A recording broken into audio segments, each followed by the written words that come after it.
All right, guys. Well, welcome back. I'm Elizabeth with Club Divorcee, where we go from broken to blessed together. And I'm here with my co-host, Angela. And we want to say welcome to everyone who has here live in person, but also welcome everyone who is listening in on live via Facebook. I do want to make a major shout out, though, first, before we talk about this big topic that we have today set forth. I want to say welcome to everyone who has subscribed on YouTube. We are so close to making it to our 50 minimum members so we can go YouTube live. And one of the main reasons why we want to do YouTube live is because we have people all over the world who are chiming in and who are listening. We're not just the United States, which I thought we would be. Me too. I was blown away when you were telling me the stats. I actually thought we were just going to be here in Indiana, but it's so much more, and God has blessed us all around the world. So I want to make a huge shout out so far to YouTube. We are now at 44 subscribers. So if you are listening, whether it's Spotify, whether it's YouTube, whether it's Apple, whatever the case may be, please jump onto the YouTube. Oh my gosh, I just said the YouTube. I'm so old. Please get on YouTube and hit subscribe and listen in. So, but I do want to say welcome. We have just a little stat record. We have 55% of the people that have subscribed on YouTube and listen in that are men, and 44% are women. Yes, majority of them are from the United States, but we also have listeners on YouTube that are from the UK and Canada. So I want to say welcome.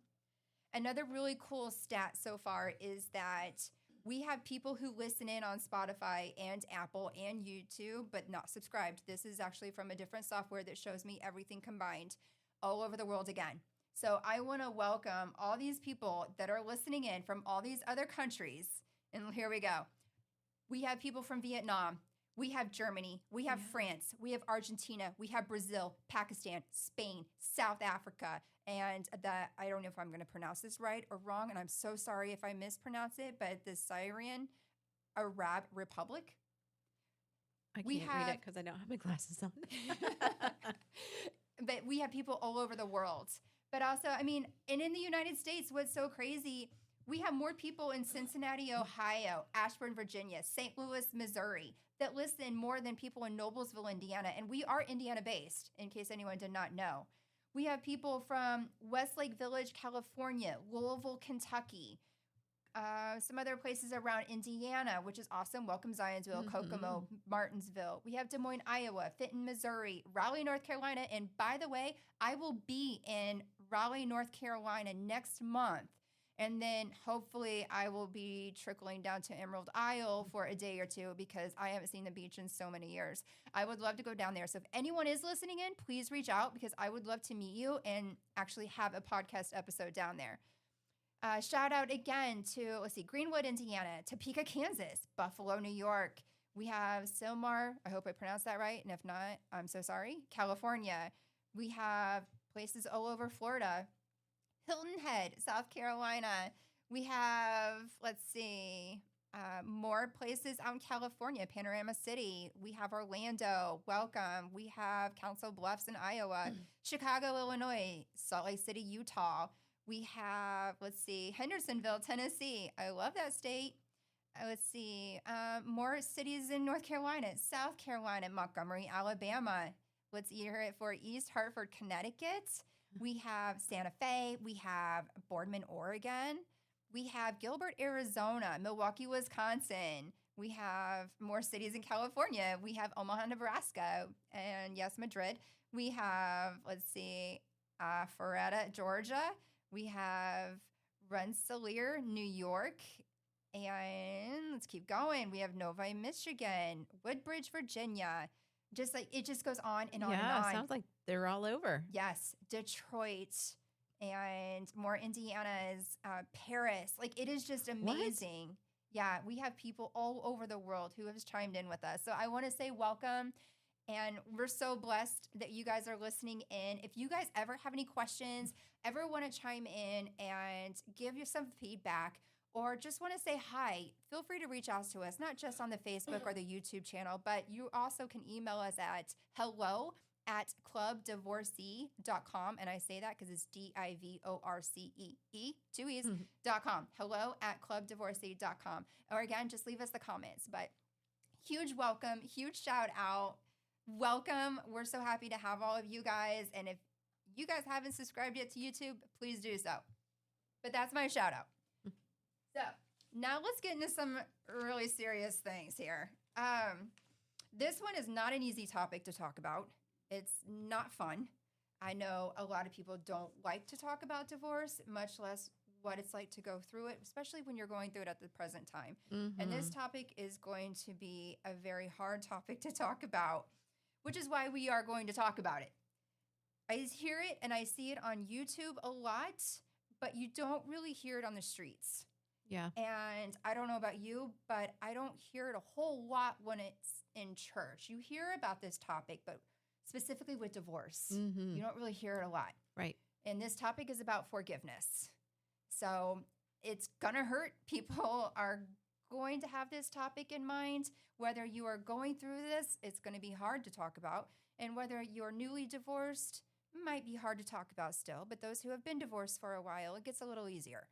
But regardless, no matter how far along you are in your divorce, it is still a hard topic all over the board. And I've watched so many YouTubes to talk about this topic. I've read a bunch of different articles, and I actually kind of felt overwhelmed. I could talk about this topic for months because there's so much to say about it. There is a lot to say about it. So much. So, and the funny thing is, I wanted to procrastinate this and pull this and push this off. I was like, well, let's do it next week. Let's do it next week. But I feel like the more research I do, the less I'm ready. Mm-hmm. So we were talking about when to do it. And I wanted to technically do it as close to Easter as possible because it's my favorite holiday. It is the biggest meaning that I can ever fathom. It just means a lot. So the fact that the big dude upstairs sent his son to and forgave all of us, it's like this is the perfect time to talk about forgiveness. So this is why I chose it. But again, I saw a lot of YouTube videos. Lisa TerKeurst. Yeah. Thank you. I was hoping I pronounced that right. I've listened to her. She has a lot of great feedback and a lot of great insight. And obviously, I didn't know if a lot of people know this about her. She's a pastor, right?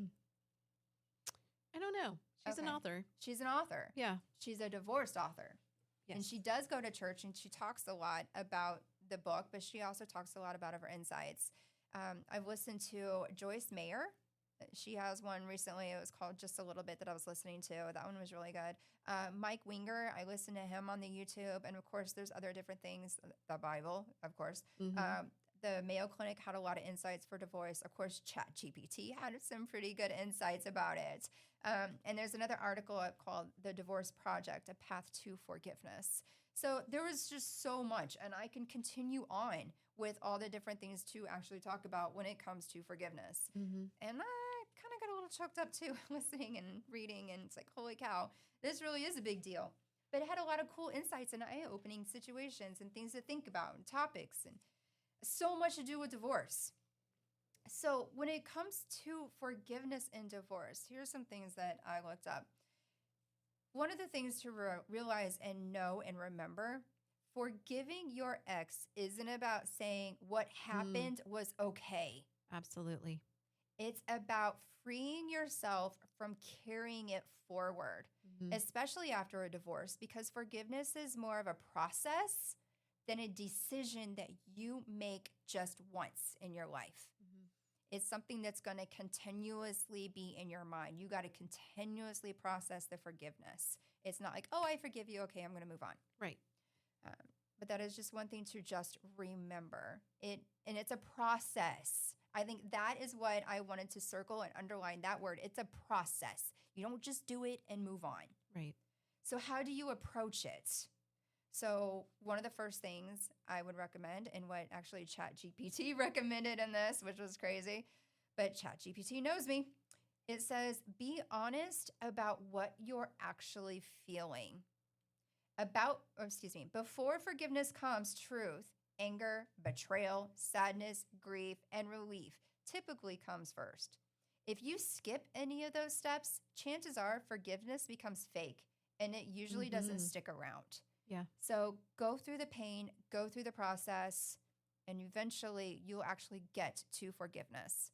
But if you think you're going to forgive before you go through all the processes, chances are you won't forgive very long. And some sort of emotion is going to fire back. So that's what they recommended. Another one is to redefine what forgiveness means. It doesn't mean let them back in. It does not mean trusting them. It does not mean pretending it didn't hurt. Mm-hmm. It does not mean to allow them to continuously hurt you. In fact, if you look up different definitions of forgiveness, forgiveness is the action or process of forgiving or being forgiven.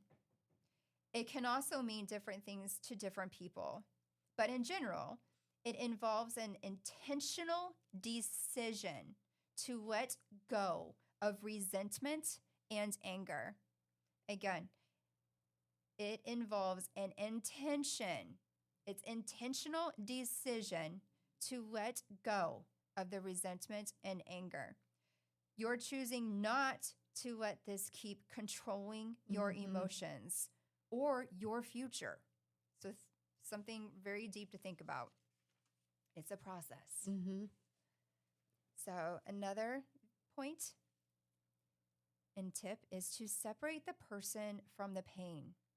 This does not excuse the behavior, but it helps you loosen the grip of resentment. People tend to act out of their own wounds, immaturity, or limitations. Understanding that can reduce the emotional change and charge, even if you still don't repeat what they did, or don't respect what they did. Mm-hmm. So, yes, to try to separate, that's hard. Yeah. The person from the pain. Mm-hmm.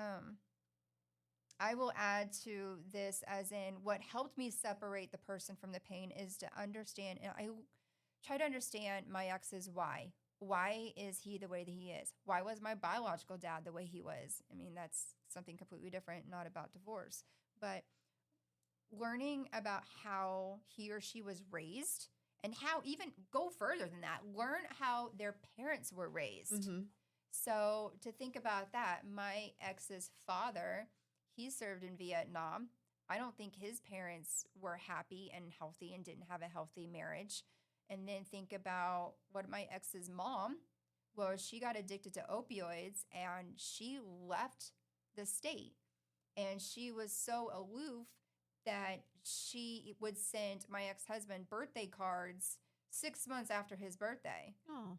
And then she would send gift cards randomly throughout the year to stores that he doesn't even shop at. Like I remember one time, so his birthday's in January, he got a happy birthday card in August with a gift card to Banana Republic. And he doesn't shop at Banana Republic. And it's just like, that just hurt.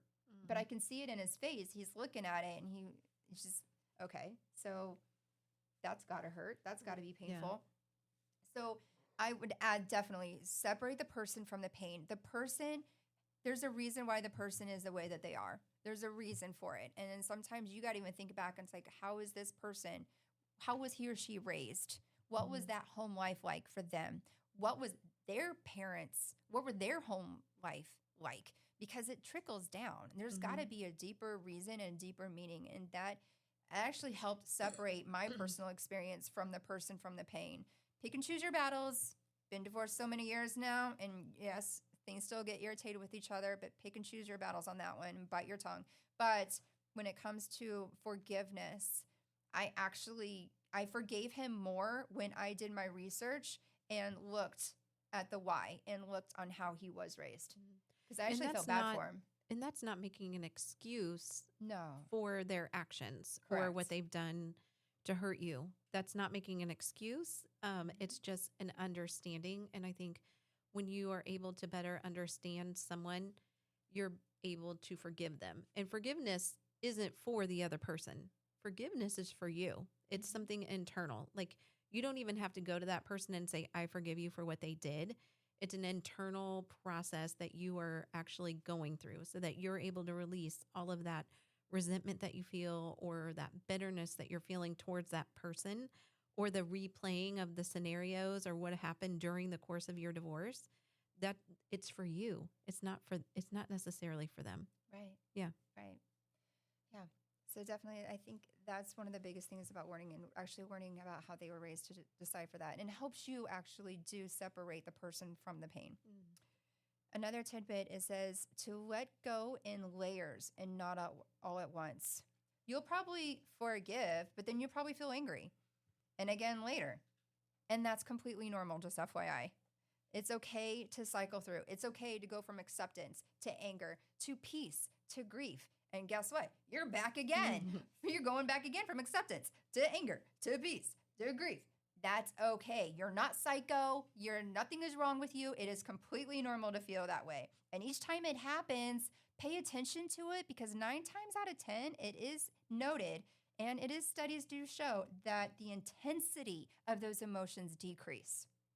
Oh, So it's okay to go through those emotions, but pay attention to it and actually pay attention to how your body feels because the more it happens, the less you actually feel the anger, the less you actually feel the grief. Time is going to take you through all of that, but it's okay to cycle through. It's completely okay. I think that's actually true. Yeah. Like, I remember the point where I forgave my ex-husband. I didn't say that I forgave him. It was a very internal, long process that was through some intense counseling and just like getting down to the nitty-gritty and dealing with all of it. And I can honestly say that was almost 2 years ago. It's been about a year and a half since that time. And I don't have any resentment. You know, like Yeah. there are still things that come up. You know the story. There Of are still course. things that come up. There are still things that happen. And I don't have resentment or bitterness or anger towards him. I mean, there are things that he does that certainly make me upset, but I'm not going back to the things that happened in our marriage 10 years ago. You know, Yeah. yeah, I think that when you truly forgive someone and you're doing it for yourself, you're not doing it for the other person, and you truly let go and you rely on God and you put your faith in Him, you're able to let that go and you're able to move on, and that person no longer affects you. Yeah. Yeah. Very good point. Very good point. The next one, it encourages you to set boundaries that support your peace. Forgiveness without boundaries turns into self-betrayal. And here are some tips. Forgive and still. Limit your communication. Forgive and keep things strictly about your kid or kids. Forgive, but do not engage emotionally. You can forgive someone, but keep everything in a boundary. Don't emotionally forgive and don't emotionally cave if this person is sending you all these emotions that's going to get you irate. Forgive, but strictly hide or stay away from the emotional standpoint of that connection with him or her. Keep everything strict, keep everything to the point, Mm-hmm. is what I'm saying. So, but again, it's like, it's really hard when you do have kids involved. Yeah. I get that. I'm part of that too. But it is saying it's just keep it strictly about the kids if you got to talk about it, if you got to co-parent. You're kind of like compartmentalizing. You know, Yes. like, okay, this is here and these are here Yeah. and here's the boundary and here it is. That's the boundary. Yep. Set the boundaries. So there's a couple more left in this, and the tips and tricks. So the next one is to focus on what you are reclaiming. Ask yourself these 2 questions. Who am I becoming after this? What do I want my life to feel like now? So when you start focusing on these things, forgiveness becomes easier when your energy is moving forward and it's thinking forward of your future and you're not tied to your past. The more you think about your past, the more it's going to be in your brain. When you shift that and you're like, okay, this is it. I'm getting a divorce. I'm going through the divorce. I am divorced. Who am I going to become? What am I going to do? Focus on that. I'm going to go get a new career, especially if it's stay-at-home parents. You got to get a job. What does that look like? Change that focus. Then also, what do you want your life to look like right now? Do you want to stay in the home? Do you want to go get a new place? Do you want to change your place? Maybe this is now the time that you can go get that new motorcycle that you want to go get. Who knows? But what is it that you want your life to feel like right now? Start thinking forward. There's another reason why they say the windshield's bigger than the rear of your mirror. Think forward, and the more you do, that's where your focus is going to go. And lastly, it says decide who you want to be, not what they deserve. Now, this is when people genuinely and actually feel the core shift in your body and in your heart and in your mind. Forgiveness isn't about whether he or she deserves it. It's about whether you deserve the peace. It's about what you deserve as an individual. So this is what you were saying in your case in point. You're forgiving someone, but it's for you. It's for me. Yeah. It's for you. So that's why I was like, holy cow. I read that and I was like, you know what? That's really cool. And to actually have that mentality, and it almost changes into a habit too. You start focusing on these other things and start thinking about what it is that you deserve and the peace that you do deserve, then that kind of changes your habits into moving forward to topic number 6 about who is it that you want to become? What is it that you want to do? You know, you talked about going back to school. Awesome. Yeah. Other people talked about settling and maybe getting a barn house, a barndominium. People talked about, hey, I finally want to get this place in Italy. Like, great. Okay, what you now have, the whole world is in front of you. You now have an opportunity to be someone new. And it's so cool once you do forgive someone because you feel that freedom. Totally. But also, I like at the end of the day, and when you think about it, and I know you have questions, and you have things that you want to talk about too. Like, who are we not to forgive? And that was kind of resonating with my brain the other day too, because, and again, this is Easter, and I get very emotional on Easter. It's my favorite holiday. And what I love about church is that Good Friday, the sanctuary goes all black. And then we have the sunrise service, which like I kind of hang out in the back because I don't want people to see me get teary-eyed. And I pretend to sing as some of the words I don't sing. I just lip sing it because I'm trying not to cry.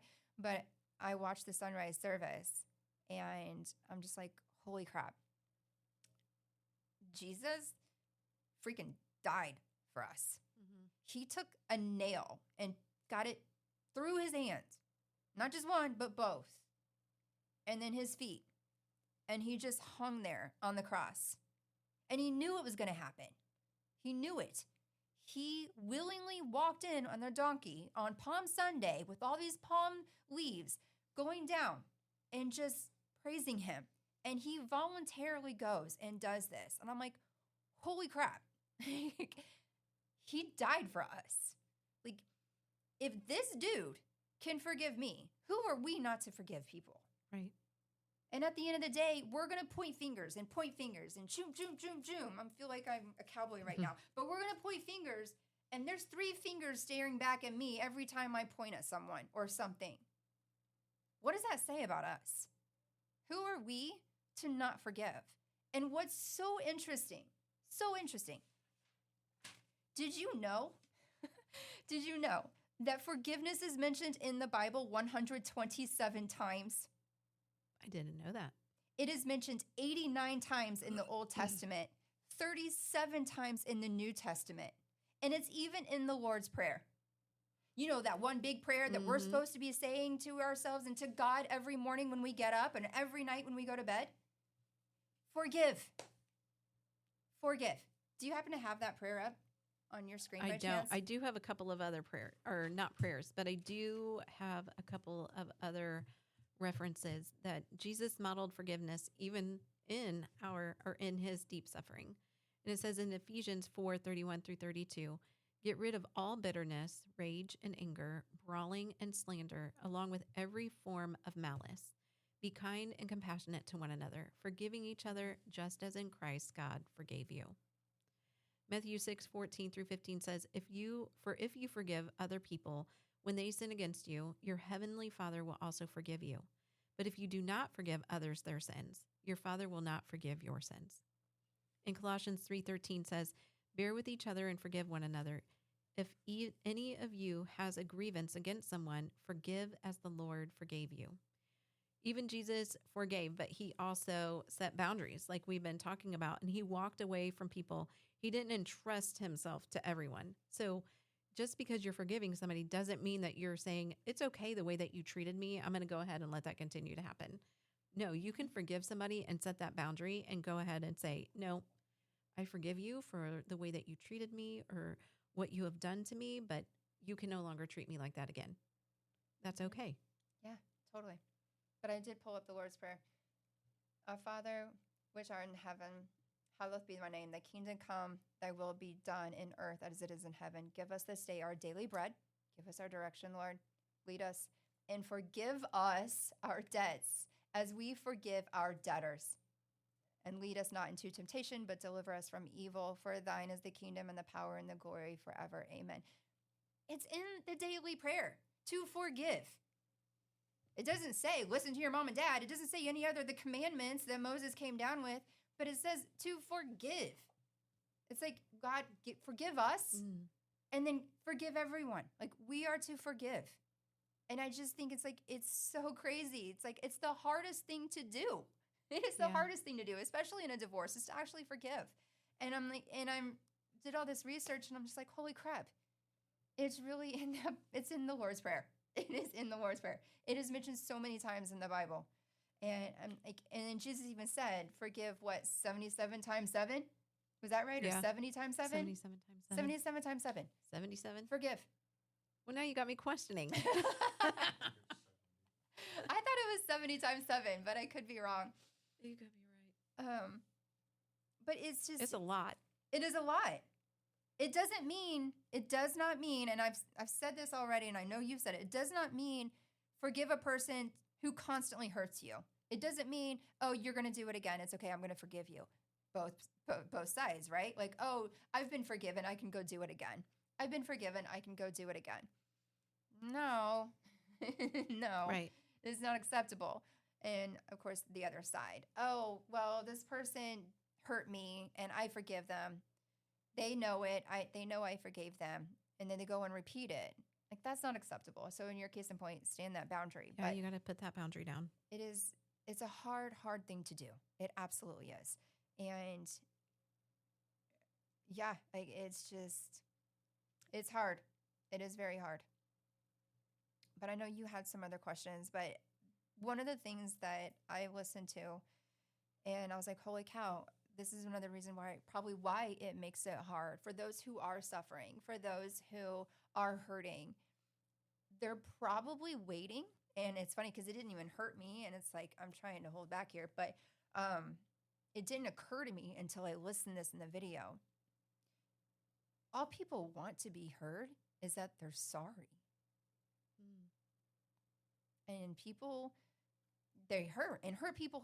But when people are hurt, I'm trying to think. I was like, how many people who are hurting or who have been hurt through a divorce, did any of the ex-spouses ever apologize? Did anyone ever truly go up to them and say, I'm sorry? That's one of the ways to help recover from the pain, is just to be told that they're sorry. And it's like, and I'm sitting here thinking, holy crap, how many people have I hurt? And I never apologized to them. And like, to anyone who is listening, if I ever broke your heart, if I ever hurt you in any way, I'm truly sorry. And for those who are going through the hurt and have been hurt and have never been told this, I'm truly sorry. I'm sorry you're going through the hurt. I'm sorry you're going through the pain. I'm sorry for what this person has done to you. I'm sorry. And I know it's painful and I know it hurts. But I'm truly sorry. I'm sorry. And I'm sorry for you. My ex sent me a text message, BTW. I'm sorry. Did he really? Well, I mean, that's not it. Sorry. Oh my gosh. BTW. Oh, that was like in the midst of Oh my gosh. separations. In the midst of it? I mean, yeah. Okay. Like I had filed for divorce. Oh my gosh. I had filed. Had I filed? I mean, it was like I had to have filed me. because I don't know that I had filed. He was out of the house for a little bit. And I think I needed some space to think before I filed. And we met in a public place so that we could have a conversation. And I was just done. You know, like, it doesn't matter what you say to me. It doesn't matter how you justify what you did. You can no longer treat me like this. Like, no. And he knew as we sat in that restaurant, like, I'm not budging. I am finally done. I am finally putting that boundary down. that boundary line down. And there was no reasoning with me. Like there was no getting through. Like I had made my decision and I was moving on. But yeah, later that night, BTW, I'm sorry. And I'm like, that is, first of all, you shouldn't In a apologize text over a text message. message. Oh Second my of all, gosh. it's not a BTW. It's like, oh, hey, by the way, I'm sorry. Oh my gosh. That's no, terrible. That was not acceptable. And that was not a. And you know what? You weren't sorry because if you truly were sorry, you wouldn't continue to do what you did. Yeah. You know, like you would grow, you would learn. Oh You my weren't gosh. sorry. That's terrible. Oh my gosh. No, I wouldn't accept a text message. Did you reply back? Who this? Yeah. I did not reply back. I think I let that one go. I was Oh. growing and not giving in. Okay. Well, that's those were my notes for today's topic. I know you have questions. I don't you know have what I have. Well, you had a bunch of questions. You had actually some good ones for people to think for themselves, ask themselves questions. Let's see. I've got like 2 sets of questions. So Okay. my first one says, what did you think forgiveness meant right after your divorce? Oh, that was a hard one. Mm. So right after the divorce, what did I think forgiveness meant? Should I keep this PG? No, that was a hard one. Right after the divorce, it was the shutdown. So, and he kept the house, which I was okay with because I didn't like the house. But I tried to forgive. So that was a whole cycling through the motions. But I was trying to forgive how big of an ass he was for fighting with me because he wanted full custody for no reason. Mm-hmm. That was a battle of the circle of emotions that I actually had. I was angry. I was pissed. I was grieving. I'm like, how can someone want full custody for no reason?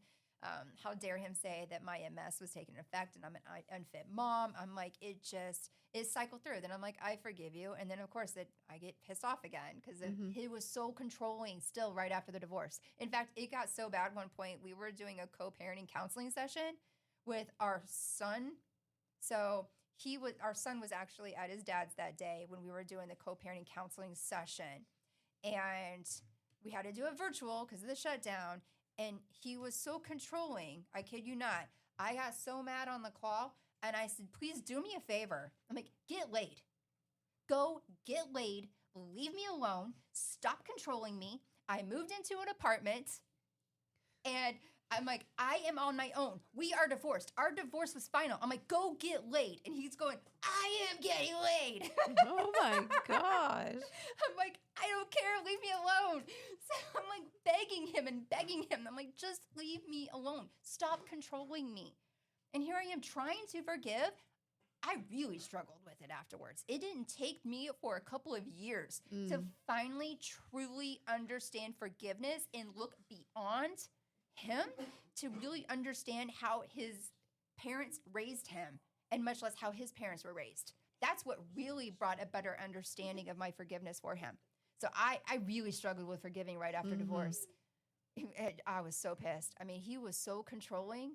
It took a long time. I kid you not, it took him to get a serious girlfriend for him to finally lose control over me. And so that's when I found out. I was like, no, you're not getting laid because you're still controlling me. Well, it wasn't until like a few months later. I know my mom's laughing at me. It was until a few months later that I was like, wait a minute. He's really quiet right now. Like, what?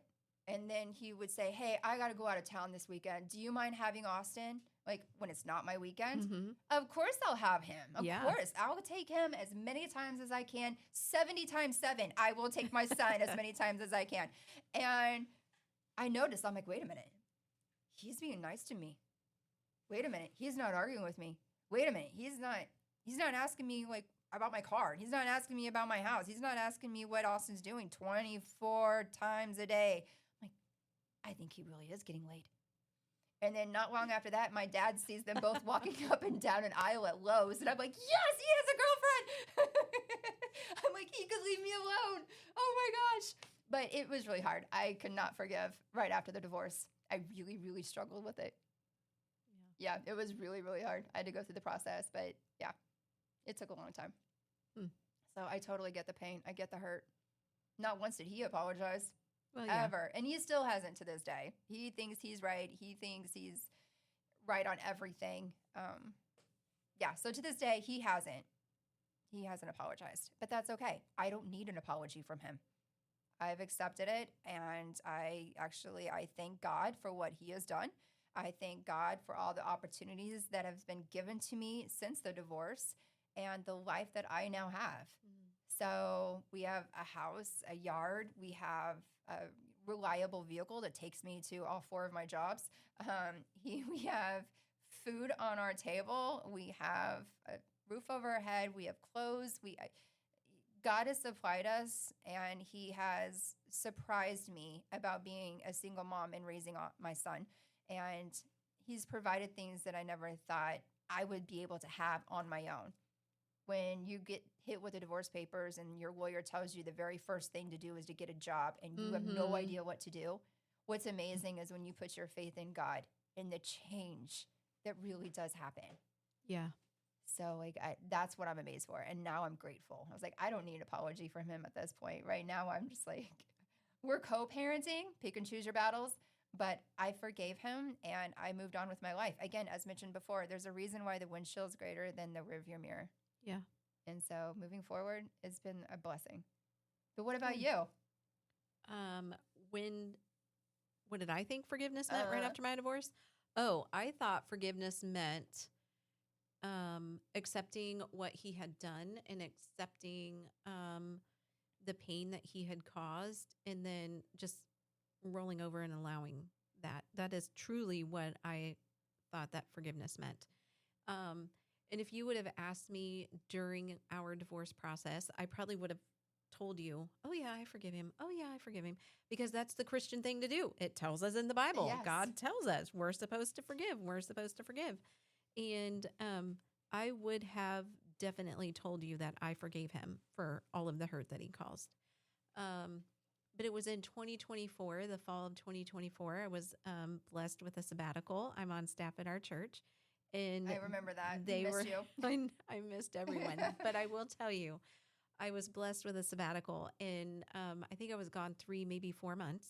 And during that time, because our lives had changed so drastically, I went from being a stay-at-home mom that homeschooled our kids to, I was working part-time at the church, to getting a full-time job, trying to find out how I was going to pay for everything in our home, trying to refinance our home so that it could be ours, and putting our kids in public school. And I still did all that and still continued in ministry and just kind of didn't skip a beat and didn't properly grieve our divorce. I mean, divorce is a grieving process. Yes, it is. You have to allow yourself to grieve. And I just picked myself up by my bootstraps and just trudged on and just didn't really look back. And they came to me and said, no, you need to take some time to yourself. You need to properly grieve. You need to be with your girls. You need to just give yourself some time. And then when you're done, you're going to come back and you're going to be full of energy and ready to just pick up and go. So I was blessed with the sabbatical, and they offered me to do this intense counseling because our pastor and his wife are very big on doing counseling, and everybody should have it. I mean, look at our lives. Look what we face in this world. Everybody needs an outlet.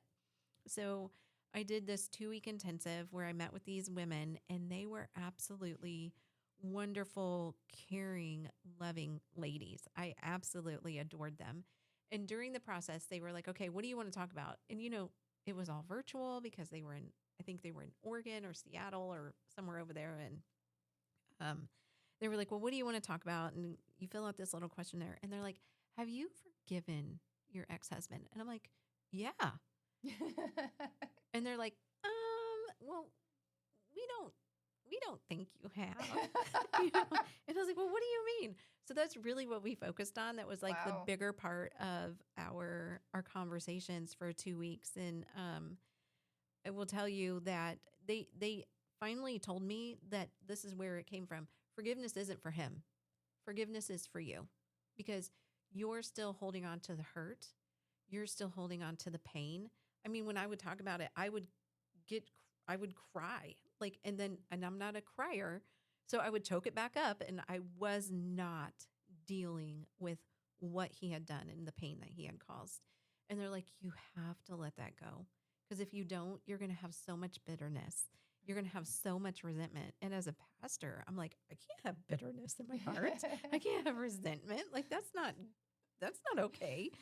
And finding out that the forgiveness wasn't for him. It wasn't by forgiving him, I wasn't saying it's okay that you had an affair. It's okay, all of the things that you did to me.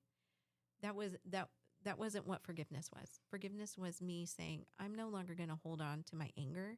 I'm no longer going to hold on my bitterness. I'm no longer going to resent everything that you did. I'm going to close that chapter and I'm going to move forward. I'm not going to forget what you did because There's a difference. there is a difference. I'm not going to Huge. forget, Yeah. but I am going to forgive and I'm going to move forward and I'm going to be a better person for it. Good for you. So coming out on the other side, I found out what forgiveness truly is and what it wasn't Yeah. in my divorce. Very good. Yeah.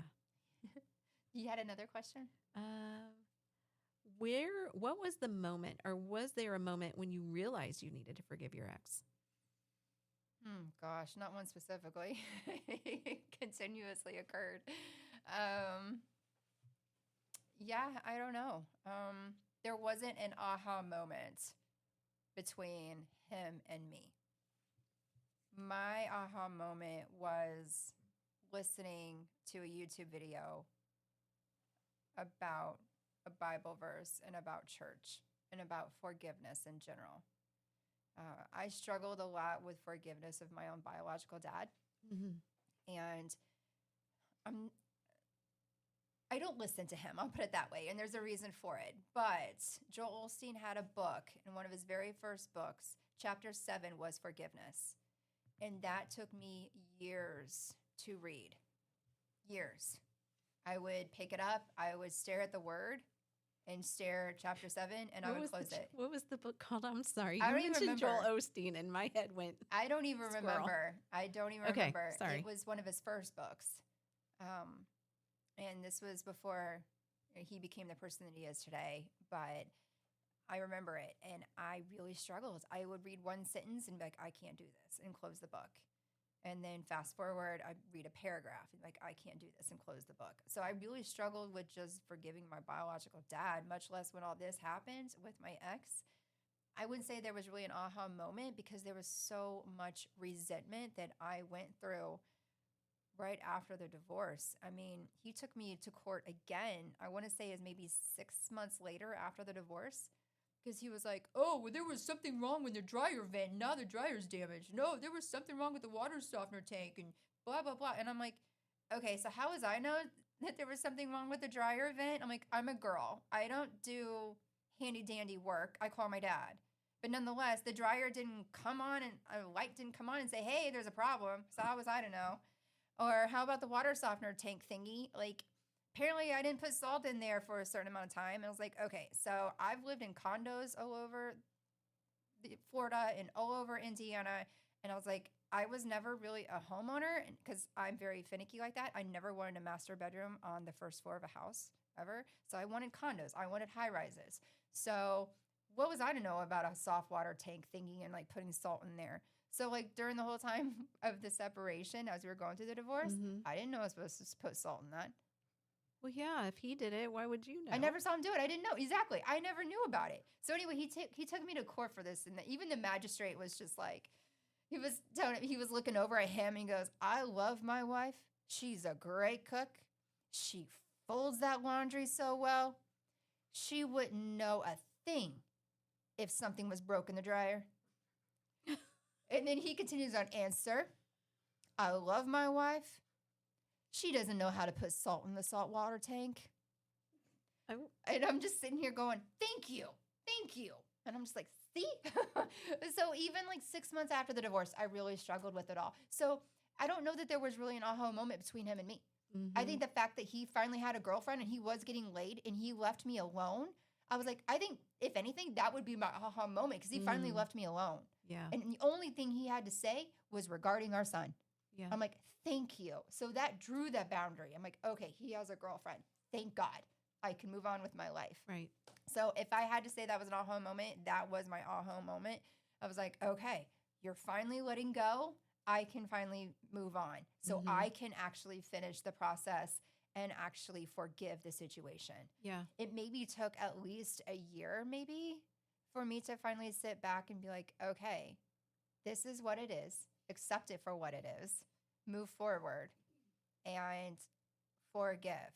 And by doing that, I forgave myself. My mom is waving at me. I We have don't. a comment from Matt Fisher. Oh, cool. Hey, Matt.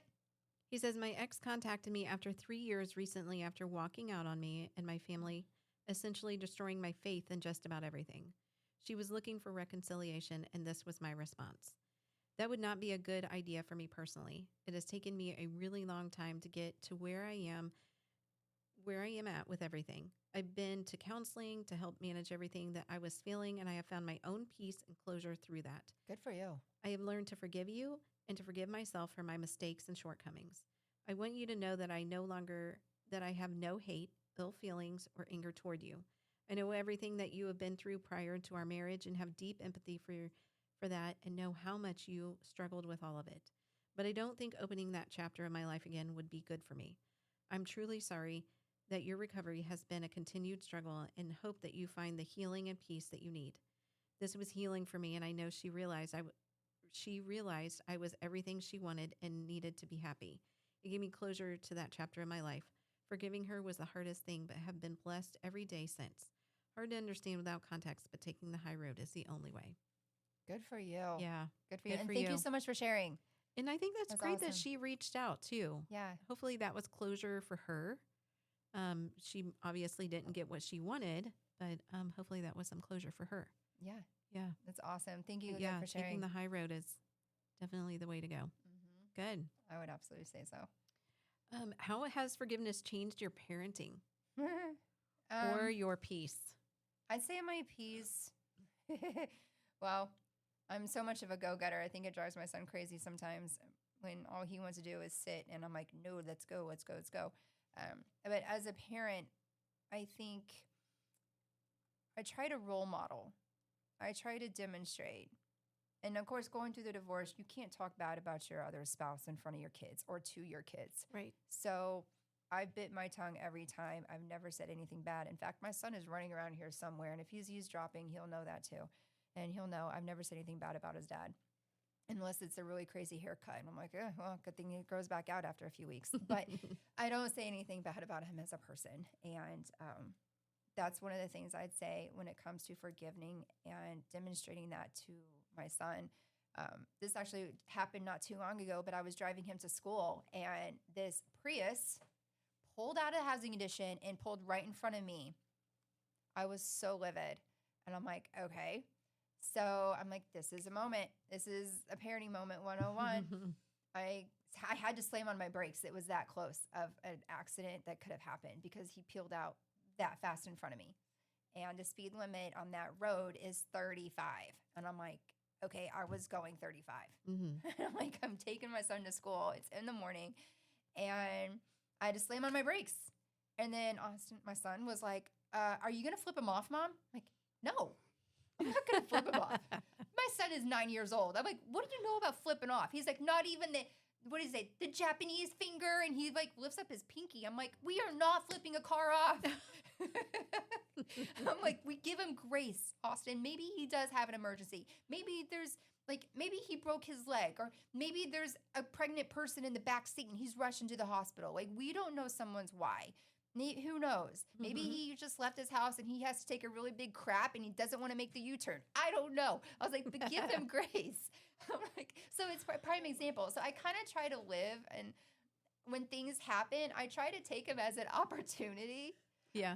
As, okay, this is a teaching moment. This is a teaching moment. I'm like, we're going to forgive this person for doing this. Right. And it could be something as simple as getting cut off.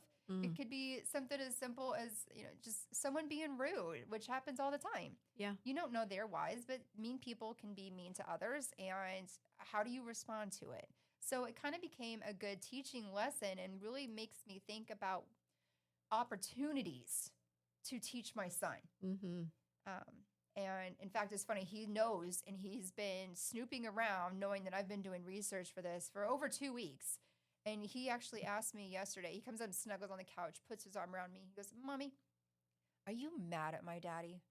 I'm like, "No." I was like, "Why would I be mad? Are you mad that he filed divorce?" I'm like, "No, I'm not." I was like, "Look where we are, honey." I was like, "This is amazing grace. Yeah. Look where we are." I'm like, "No, I'm not."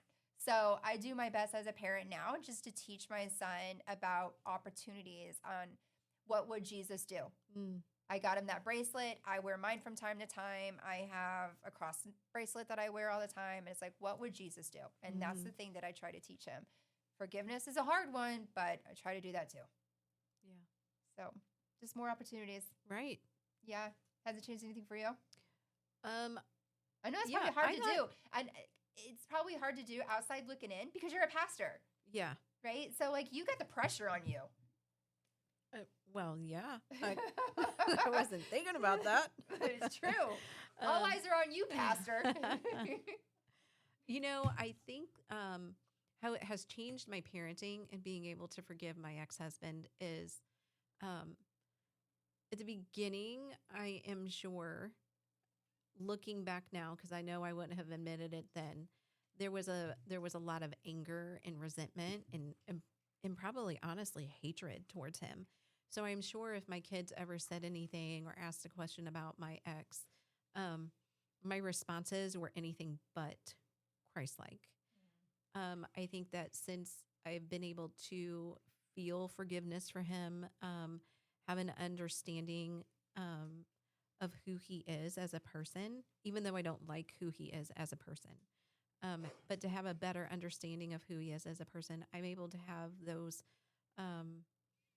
gentle conversations with the girls and just say, you know, this is your dad. This is who he is, and have a better response toward him, or when they are upset with him or they have questions about him, I'm able to do it in a more loving manner and not a resentful, bitterness.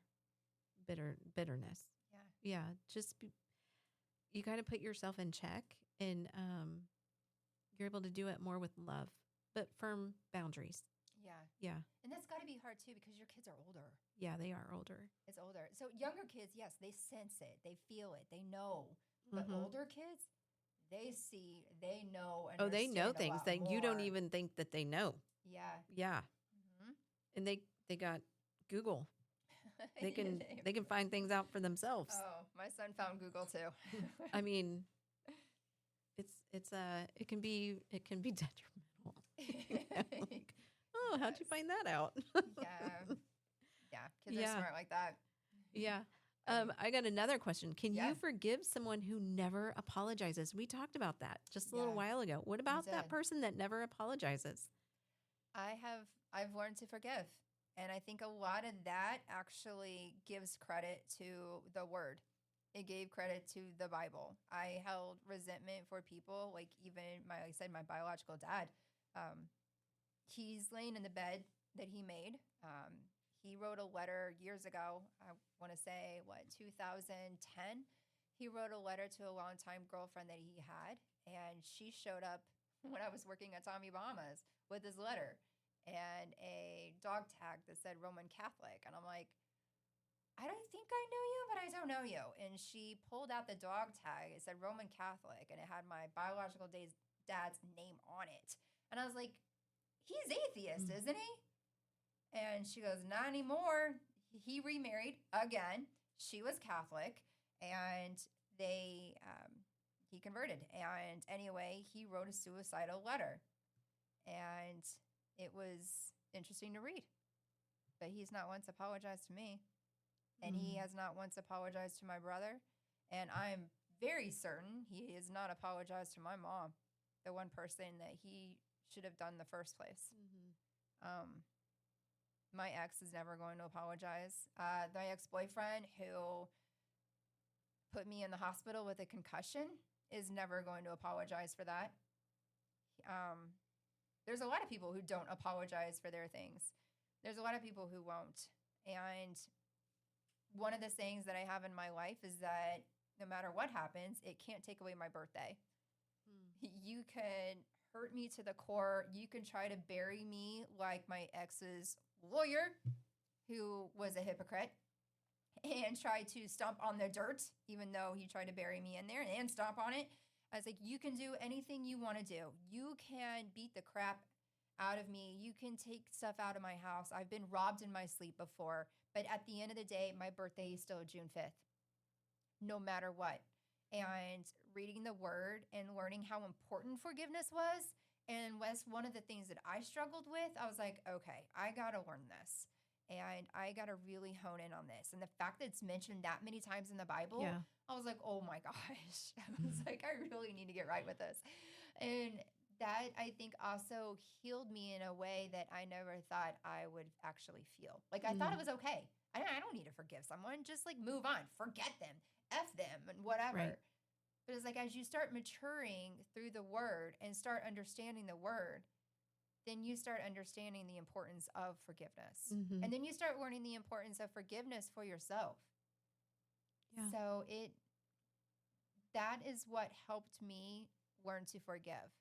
I forgave my biological dad as soon as I finally finished reading that chapter of that book. It took me years to do it, but I finally forgave him. I don't talk to him. I think I know where he is. And what's sad is that he has a son and now he has a grandson, but he hasn't reached out to my brother or me. He hasn't reached out to my brother's kids or obviously mine. So what do you do with that? It's hard. It's hard to forgive people who won't apologize to you. Yeah. It's really hard. But it does make you a better person, but there's so much more meaning to it. It's a reasoning for yourself, but it's also a reasoning because that's what God is calling us to do. But when you do forgive people, whether they ask or not, whether they say they're sorry or not, it's an amazing feeling of freedom Yeah. when you let go and you let God.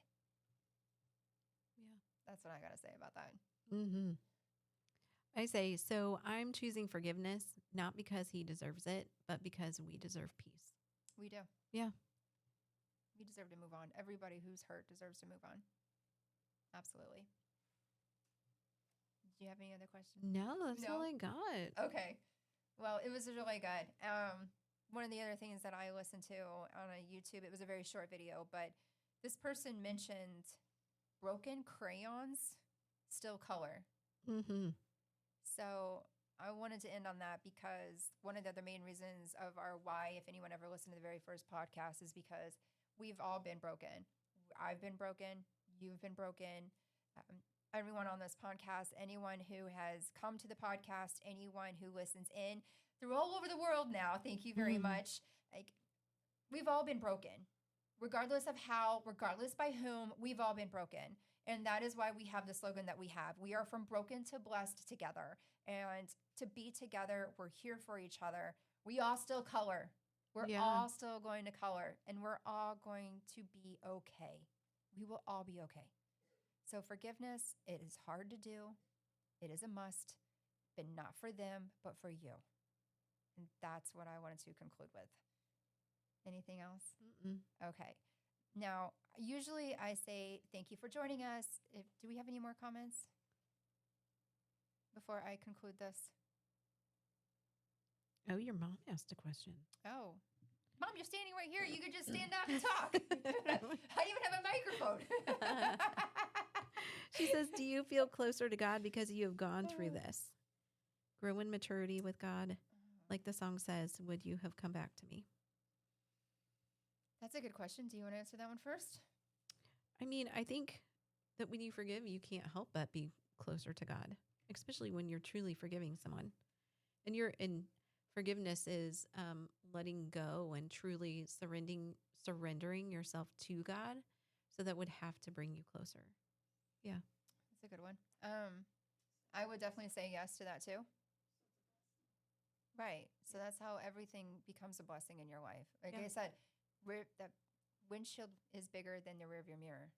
Always. It'll always be that way. I don't know of a car that wasn't. So it's, yeah, my mom's laughing at me because, but no, seriously though, I think the more you are reading And I'm no genius. I'm no pastor. I am not experienced as a Christian. I'm just another person on this earth. I have read the Bible in a year, which, yes, great. A lot of people have, and I know Tim Allen has. And by the way, Tim Allen, if you ever do listen, I'm glad you did that. And what's really cool is that you, after doing that, you forgave the person who murdered your father. That was huge.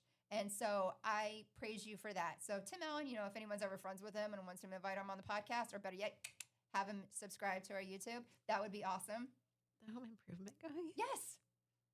His Okay. father was murdered. I'm just like waiting. Yeah. No, Tim Allen. He read the Bible in a year just recently, Okay. and he learned to I didn't know forgive that. the person who murdered his dad. Oh. So there's another prime example. It's like, holy cow. Like, when you are really in the Word and you really learn about God and you learn about Him sending His Son who died for us and forgave us, and the more involved you are, the more you have an understanding, which is why people like Tim Allen forgave the person that murdered his father, and how we can get closer to doing the things that we are called to do, including forgiveness. So yes, to answer your question, I think it does bring you closer to God. I think it brings you Absolutely. closer to the Word and everything He's calling us to do. So I think it is a blessing. Everything is a blessing. I think no matter what hard times you go through, because we're all going to go through hard times. Nobody said our life was going to be perfect, Right. but He's going to get us through it. And we're going to come back stronger, and we're going to come back like warriors, and we're going to have that Word. We're going to have the sense of peace. And I think you're just going to continuously grow. But that's a good question. That is a very good question. I know usually I end this with thanking everyone for attending and joining. And if you would like to stick around for the prayer, please do. But I kind of want to do something different. I would Okay. actually invite anyone who is listening live to join us in the prayer. I don't want you to leave. I want you to join on the prayer because we're all hurt. And this is a very, very hard topic. And I want you to stick around. And no pressure, but as Miss Angela does the prayer. Ooh, thanks. All right. But we love you, and we're so happy that you're here. And again, I'm so sorry for all the hurt that you have gone through and are going through. I'm so sorry for anyone who is dealing with this, including the topic of forgiveness. But I promise you, time will heal, and Oh, time yeah. is going to happen. You can't stop it. So the only way to go is go forward. So we will go from broken to blessed together, and that's why we're here. So, Miss Angela, if you don't mind. Okay. Lord, we are just so thankful that we can come together on this Saturday evening and talk about a really hard topic, forgiveness. And as we are on the heels of